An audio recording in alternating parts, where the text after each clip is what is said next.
કુદરત જ્યારે મહેરબાન બને છે ત્યારે ધરતી હરિયાળીથી છલકાઈ ઉઠે છે, પરંતુ એ જ કુદરત જ્યારે રૌદ્ર સ્વરૂપ ધારણ કરે છે ત્યારે ખુશીઓ પરવાળમાં આંસુઓમાં બદલાઈ જાય છે. પાટણ જિલ્લાના સમી તાલુકાના વાહેપુરા ગામમાં પણ કંઈક આવું બન્યું છે. અવિરત વરસાદ વચ્ચે ગામનું તળાવ ફાટતા પાણીનો પ્રચંડ પ્રવાહ આખા ગામમાં ફરી વળ્યો. થોડા જ સમયમાં ઘરોમાં પાણી ઘૂસી ગયા. જીવનભરની મહેનતથી વસાવેલા આસિયાના પાણીમાં ગરકાવ થઈ ગયા. કોઈ પોતાના બાળકોને બચાવવા દોડી રહ્યું છે, તો કોઈ ઘરનો જરૂરી સામાન સાચવવાની મથામણ કરી રહ્યું છે.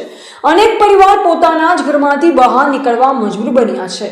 આજે તેમની આંખોમાં માત્ર એક જ સવાલ છે, હવે આગળ શું?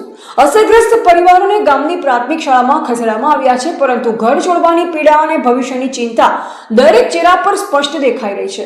આ માત્ર પાણીનો કહેર નથી, આ તો અનેક પરિવારના સપના, મહેનત અને આશાઓને ઝંઝોડી નાખનાર આપત્તિ છે. આ મુશ્કેલ સમયમાં જરૂર છે માનવતા, સંવેદના અને એકબીજાના સહકારની, કારણ કે આપત્તિ કોઈ એક વ્યક્તિ પર નથી આવી, આખા સમાજની પરીક્ષા લેતી હોય છે. ભગવાન મેઘરાજા વિરામ લઈને અસરગ્રસ્ત પરિવારોને ફરીથી પોતાના જીવનને પાટા પર લાવવાની શક્તિ આપે તેવી જ પ્રાર્થના. વધુ અપડેટ સાથે પાછા મળીશું આપણી સાંતલપુર સ્વમાન ચેનલમાં, તો જોડાયેલા રહો અમારી સાથે.